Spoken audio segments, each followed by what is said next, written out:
ஒன்று கேட்கிறேன் சார், இந்த உலகத்தின் சிறந்த நண்பர்கள் யார் சார்? நண்பர்கள் நானும் என் தம்பி. அதை விட சிறந்த நண்பர்கள்? அடுத்து நானும் அண்ணன் தணிகை வேலும். அதை விட சிறந்த நண்பர்கள்? அந்த காரை மண்ணின் கருத்தமேகம் அண்ணன் சார்ஜ் அவர்களும். நடுவர்களே, நீங்க சொல்லலாம் நண்பர்கள், ஆனா அந்த உலகத்தின் சிறந்த நண்பர்கள் யாருன்னு சொன்னா என்னுடைய ஒட்டுமொத்த தமிழ் மக்களும் ஜோரா கைதுட்டாங்க தெரியுமா? இந்த உலகத்திலேயே சிறந்த நண்பர்கள் நம்ம ரெண்டு கண்ணு மட்டும்தான் சார் உலகத்திலே சிறந்த நண்பர்கள். எப்படி? ஏன் ஏன் கேளுங்க, ஏன்னு கேளுங்க. எதை பார்த்தாலும் ரெண்டு கண்ணு ஒன்னாவே பாக்குது. மூடுனாலும் ரெண்டு கண்ணு ஒன்னாவே மூடும். கண்டிப்பா மூடுது. திறந்தாலும் ரெண்டு கண்ணு ஒன்னாவே திறக்கத்தான் செய்யும். அழுதாலும் ரெண்டு கண்ணு ஒன்னாவே அழும். நிச்சயமா அழும். சிரிச்சாலும் ரெண்டு கண்ணு ஒன்னாவே சிரிக்கும்.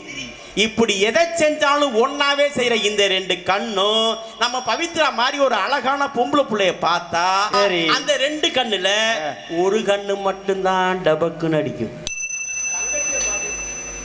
நீ பேக்க தங்கச்சின்னு சொன்னாப்ல, தங்கச்சியை பார்த்து எப்படியா என்ன சரி அடிக்குது?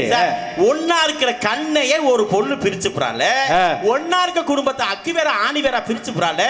இந்த பொண்டாட்டி வந்த பிறகு குடும்பத்துல முன்னேற்றம் இருக்கு, மகிழ்ச்சி இருக்குன்னு பேச 3 லேடிஸ் கிளம்பி வரலாமா? சாதாரணமாவா வந்துச்சுக்க.